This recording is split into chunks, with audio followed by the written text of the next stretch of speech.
Morbihan coule le Scorff, une rivière côtière de 80 km qui prend sa source dans les Côtes d'Armor pour rejoindre la mer par la rade de l'Orient.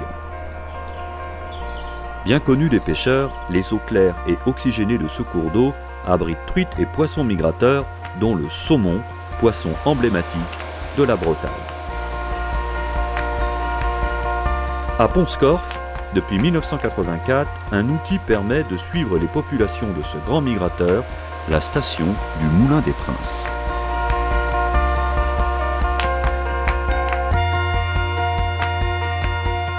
Elle se situe sur un axe assez particulier, c'est-à-dire qu'elle est à la limite des marées. Donc ça nous permet de compter, de contrôler les populations de saumon qui descendent et qui remontent de la mer ou vice-versa. Alors en ce qui concerne la dévalaison des smolts, c'est-à-dire la migration vers la mer, pour affiner les résultats, pour affiner le comptage, on a installé une autre station, un autre dispositif de contrôle, 1 km plus haut.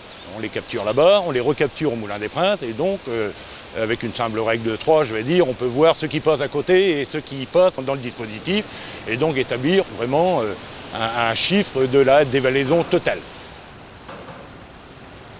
Au printemps, les jeunes saumons descendent la rivière pour rejoindre l'océan où ils pourront grandir. En amont de Pont-Scorff, la majorité dévale les déversoirs de l'ancien moulin du Leslet, mais un tiers environ emprunte l'ancien coursier, là où les attend le piège conçu par les techniciens.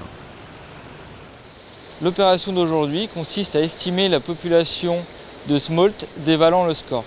Donc smolt, petit saumon, qui est prêt à partir vers la mer. Les poissons sont récupérés à l'aide d'une épuisette.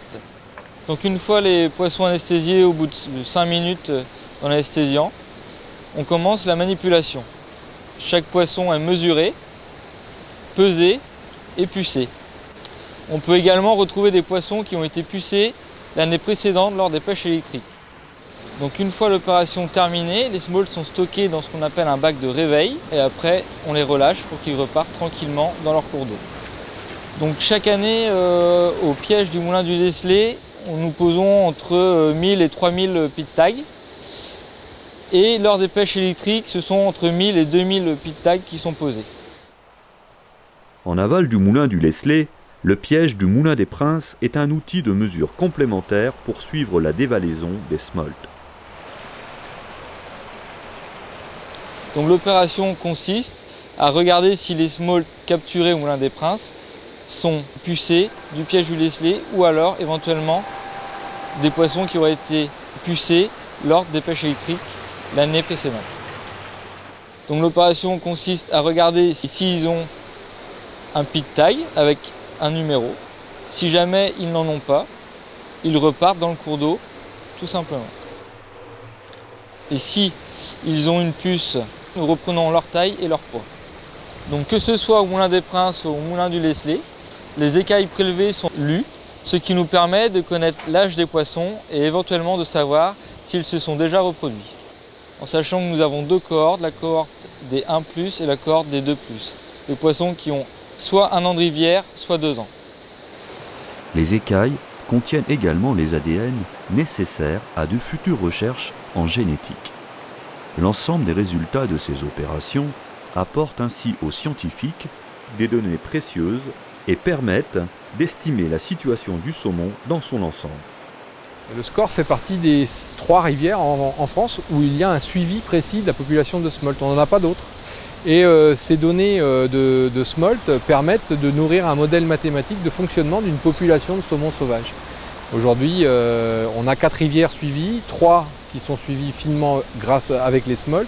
Et ces données-là sont données au Conseil international d'exploration de la mer pour l'évaluation de l'état des populations de saumon sauvage en France. En gros, on est assez stable en production de smolt depuis quelques années. Le Scorff voit entre 6 000, 7 000 et 11 à 12 000 smolts qui dévalent chaque année, sachant que ce n'est pas le plus gros fleuve de Bretagne où il y a du saumon, mais c'est représentatif de la plupart des fleuves de Bretagne. Le fonctionnement de la station et les résultats qu'elle apporte ne pourraient exister sans un partenariat solide entre les différents acteurs concernés. Le pêcheur n'a pas une vocation scientifique, je vais dire, hein, et donc il était nécessaire de travailler avec des organismes auxquels c'était leur travail. Et donc il y a eu un partenariat qui a été mis au démarrage de la station avec l'INRA et le Conseil supérieur de la pêche. C'était le Conseil supérieur de la pêche, hein. Depuis il est passé au NEMA et maintenant il est agence française pour la biodiversité. Donc on a eu un partenariat à trois, je vais dire, auquel on a associé bien évidemment les associations de pêche du Scorff, c'est-à-dire l'association de pêche de Ploué et l'association de pêche de Guenay-sur-Scorff.